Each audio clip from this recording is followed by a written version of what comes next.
Welcome back to Bones and Brews. You know, sometimes you just want a good old-fashioned dip that you can grab those nice crusted bread and dip it into.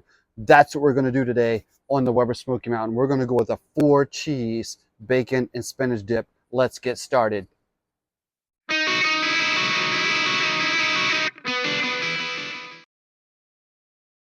All right, friends. So once again, we're going with 4 cheeses in this 4-cheese bacon and spinach dip that we're going to put on the Weber Smoky Mountain today.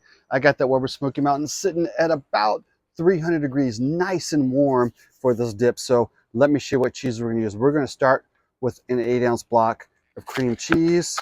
I'm going with the original, you know, the Philadelphia here. I'm going to throw that block of cream cheese in here. So what we're going to be doing, I'm using my Lodge cast iron pan. I always love to use that cast iron pan when I'm making dips on my smoker. It just makes it much easier to A, stir it a couple of times when it's on the smoker, and B, just to grab it and serve it out of. Why waste more and create more dirty dishes that I clean later? So we'll just use this for that. So there is that cream cheese. Now, my other 3 cheeses, I've got about a cup of freshly grated Parmesan. So I bought blocks of these cheeses I'm using and grated them myself. I never buy cheeses in the bag, or I try my best not to. It's much better when you grate it yourself. Those cheeses in the bag, they have like this crusty feeling to them. It's just not the same thing, my friends. So this is that fresh Parmesan cheese. We'll put that in there first. Next, and like I mentioned earlier, trying to save on how many dishes I have to clean. So I took about a cup fresh grated Parmesan and also about a cup of fresh grated Gouda cheese. We're going to add those cheeses in there as well. Now, you could play around with the cheeses with this dip. Trust me, these are just ones I'm using today. You might want to go like a white cheddar.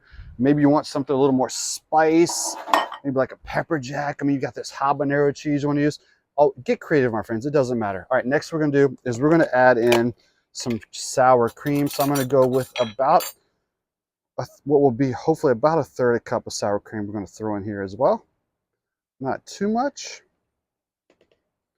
And then next we're going to add some mayonnaise. Now, I always keep avocado mayonnaise in the house. Maybe you got that Duke's mayonnaise, which I also love as well. We're going to go about a 1/3 cup of that in here. Add that mayo. And then next we're going to do is we're going to go ahead and add some spinach. Now, for this recipe, we want to go as easy as we can. Get yourself about a pound of that frozen chopped spinach. Thaw it out, drain it, squeeze it out, get all that liquid out of there, or the best you can. And then you will add that to this as well, my friends. All right. And then what I use for this as well is I took about 10 pieces of really thick cut bacon, made them nice and crispy over here on the Blackstone. I'm going to take most of it and put it in here right now. I'm going to save a little bit as that topping a little later on. So let's go ahead and add some of that bacon. Once again, saving some of that for later. Then we're going to add a little bit of fresh ground pepper across here. Some kosher salt. Just a little bit of garlic powder. And then last but not least, a little bit of paprika. You could even use some smoked paprika if you're going to bring it up a notch as well. So what I'm going to do is I'm going to take this cast iron, this Lodge cast iron pan. I'm going to place it on the smoker. I'm going to let things begin to melt. About 15 minutes in, I'm going to lift that lid as quick as possible. Remember, if you're looking, you ain't cooking. But I'm going to stir it as quick as possible and then get it back on there and let it finish things out. We'll take it back off. We'll add a little bit of that bacon and we'll give it a taste test with those crostinis. All right, let's get on smoking, my friends.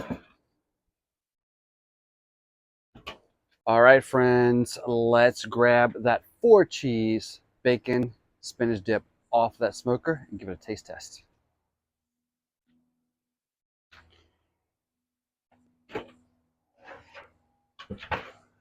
Ooh, there we go. Check it out in the cast iron. Now we're going to add a few more things here to get things started. While we're doing this, it allows it a couple of moments to cool before we give that taste test as well. So we're going to add a little more just fresh ground pepper across the top. Just a little bit more salt on there as well. And then, last but not least, I've got all that leftover bacon, so let's go ahead and just spread that across the top as well. Oh my goodness, friends, this smells so dang delicious. Oh yeah. All right. Whew. Check that out, my friends. There it is, our 4-cheese bacon spinach dip. Let's grab ourselves one of these toasted crostinis I got from my local market. And we'll open this up and put a little bit on there. What's nice about this, it'll give a little bit of crunch underneath that dip as well. So let's go ahead and grab a little bit, spread it on that crostini. Ooh, probably pretty warm. But you know what? Let's give it a taste test. Oh,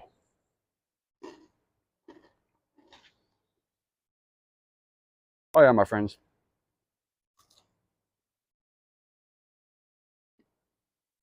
This is hitting the spot because, you know, I make so many dips that have like that chorizo, that ground beef, brisket, whatever, like really heavy meat on the meat side. This is just a lighter dip that's great as an appetizer. It's really great and refreshing right now because it's super hot outside. So like that, just to have that taste of that spinach right now is really good as well because I really don't eat many greens, to be honest. So this might be the way to hide it from everybody that you know who does eat greens as well. So darn good. I can taste that little hint of that minced, like the garlic, like well, not the minced garlic, but the garlic powder we put in there, and it's like the everything. You can taste all those herbs and spices. My only critique would be that I might want to go if now, and this is I'm speaking for me right now because I like more heat. If I was serving this to everybody else and not to myself, I would leave it just like this. Absolutely perfect. But I like a little more heat, so I might like maybe like a little bit of minced jalapeno on the top, or just a little more heat inside of it. That's just me, my friends. But this is an incredible dip. I'll put everything you guys need to know about it in the description. Now, this made probably just enough dip. If you're like, if you got like 4 to 6 people over, just a little bit like appetizer type thing, or just, you know, you and the wife and the kids, whatever. But if you could definitely double it, triple it, whatever you need to do. Thank you guys for watching. I hope you guys enjoy this dip. If you do, make sure you hit the like button. Put anything in the comments after you make the dip. Hit that subscribe button. Share this with your friends. We appreciate that when you do. Thanks for watching. We'll see you guys again on Bones and Brews. Cheers.